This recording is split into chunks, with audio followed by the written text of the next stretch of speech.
안녕하세요, 여러분. 오늘은 일곱 번째 이야기입니다. 자기 합리화의 덫에서 벗어나기라는 주제로 여러분과 함께 사유해보고 싶습니다.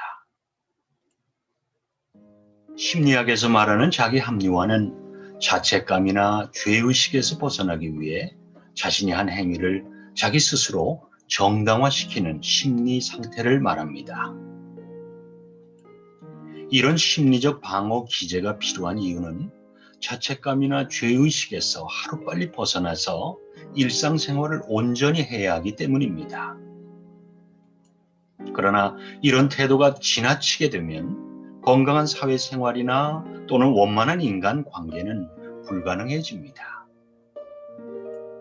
전문가들에 따르면 이런 경향이 지나치게 강한 사람들은 자기 중심적인 성향이 강하고 타인에 대한 배려가 부족하고 또는 심한 분노나 서운함을 극단적으로 표출을 한다고 합니다. 그러므로 어떤 상황을 판단할 때는 그 상황을 자기 중심적으로 해석해서 합리화하기보다는 조금 더 넓은 시각이나 상대방의 입장에서 생각을 해보려는 그런 태도가 필요합니다.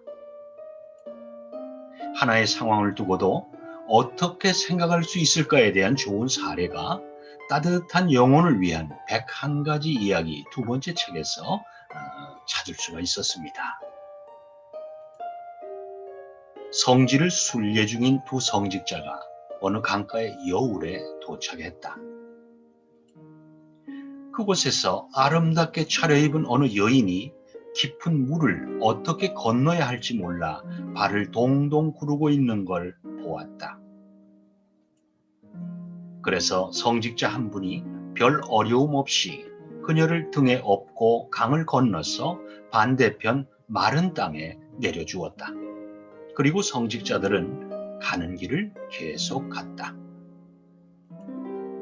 그런데 1시간쯤 지났을 때 동행했던 성직자가 불평을 늘어놓기 시작했다. 여인을 만지는 것은 분명히 옳지 않네. 여인과 가까이 접촉하는 것은 우리 계율에 어긋나지 않은가? 어떻게 그런 계율을 그렇게 쉽게 어길 수 있단 말인가? 여인을 업어주었던 성직자는 조용히 걷다가 마침내 이렇게 대꾸했다. 나는 벌써 1시간 전에 그 여인을 강가에 내려놓았는데 자네는 왜 아직도 그녀를 업고 있는가? 네, 그들은 성직자가 여성의 몸을 만지는 것은 안 된다라는 계율을 기억하고 있습니다. 계율은 누군가를 진실로 사랑해야 한다는 종교적 목적을 이루기 위한 수단입니다. 곤경에 처한 여성이 도움을 청했을 때 그들은 여성의 몸을 만져서는 안 된다라는 계율과 사람을 도와야 한다라는 계율의 원래 목적 사이에서 당황할 수 있습니다.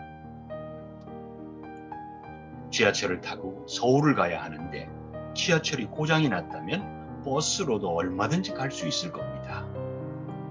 여기서 서울은 목적이고 지하철이나 버스는 수단입니다. 이렇게 목적은 변하지 않지만 수단은 상황에 따라 얼마든지 바뀔 수 있습니다. 계율은 종교적 목적을 실현하기 위한 수단입니다.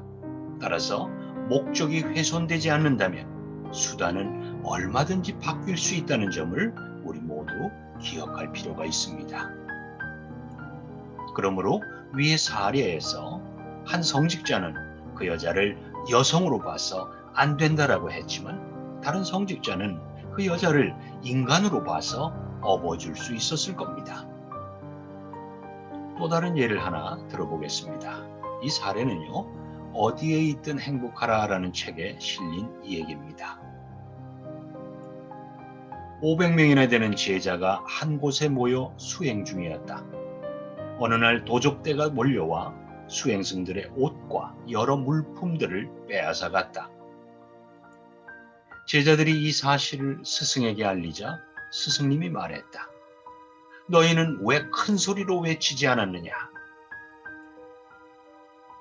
스승님께서 고함치는 것을 허락하지 않으셨기 때문에 외치지 못했습니다.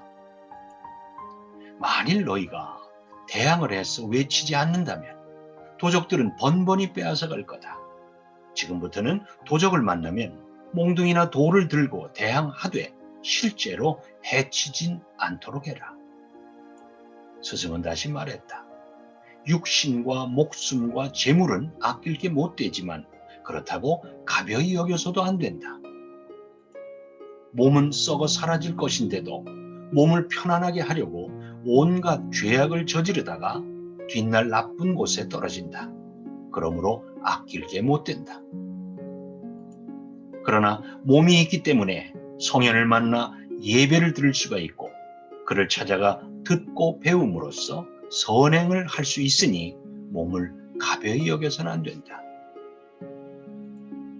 자기 목숨을 위해 남을 죽이기도 하고 도둑질도 하고 온갖 탐욕을 부리다가 끝내 지옥에 가기 때문에 목숨을 아낄 게 못 된다.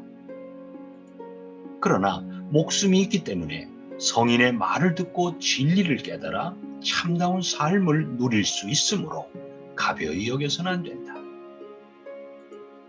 재물이란 온갖 죄악을 짓게 하면서도 하루아침에 사라질 수도 있기 때문에 아낄 게 못 된다. 그러나 재물로서 남에게 베풀어 온갖 복을 지을 수 있고 가난한 사람을 구제할 수 있기 때문에 가벼이 여겨서도 안 된다. 맞습니다. 큰 소리를 내지 말라는 계율을 지키는 것보다 왜 그 계율이 있어야 했는지 그 본질을 알아야만 삶을 의미가 있고 가치 있게 살아갈 수 있습니다. 돈 자체가 나쁜 게 아니라 불공정하게 또는 다른 사람 것을 착취함으로써 버는 돈이 나쁩니다.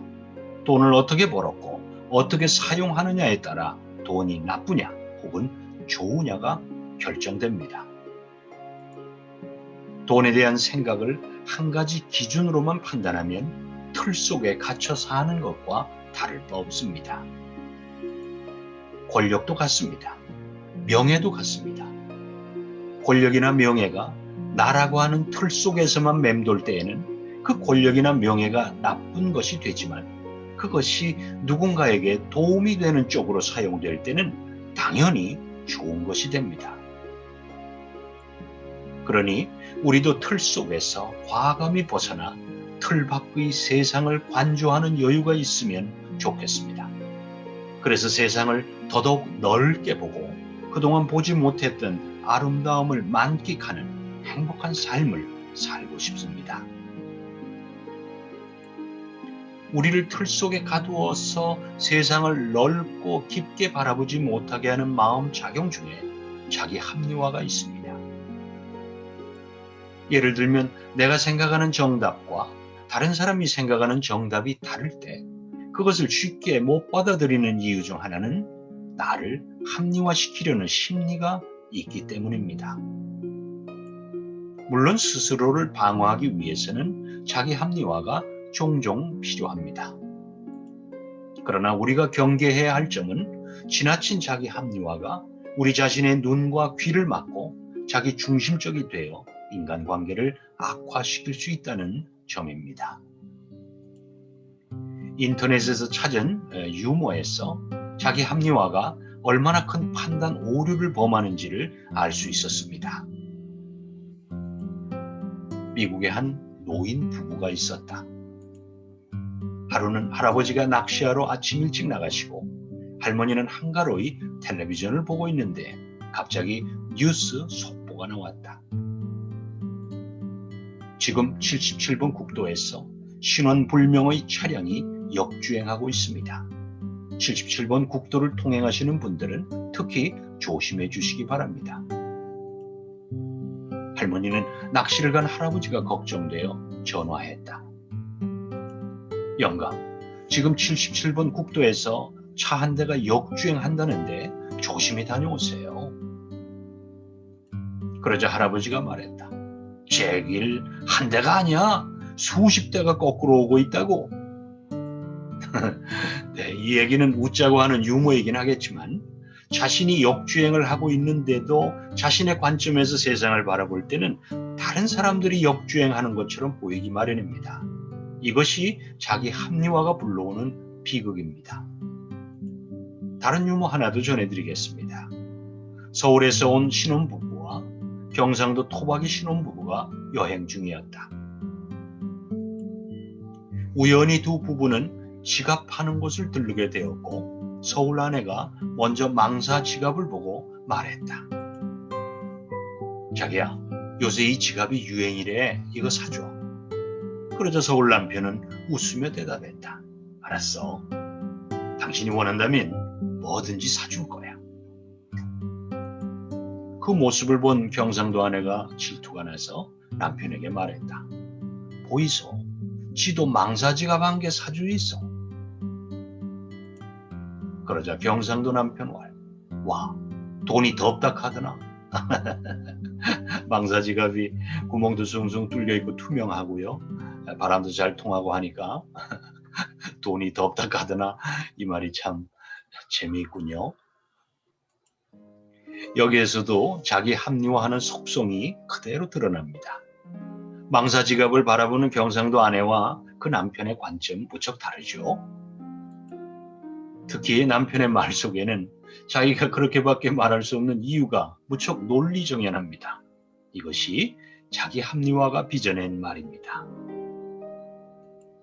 오늘 우리는요, 자기 합리화의 덫에서 벗어나기라는 제목으로 4가지 사례를 살펴봤습니다.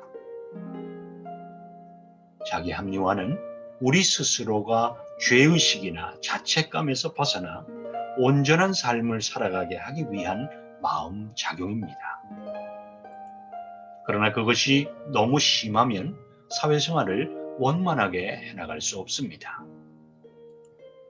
자기 합리화의 덫에서 벗어나려면 목적과 수단을 구분할 줄 아는 지혜가 필요하고, 목적은 변하지 않지만 수단은 얼마든지 바뀔 수 있다는 유연한 생각이 필요합니다.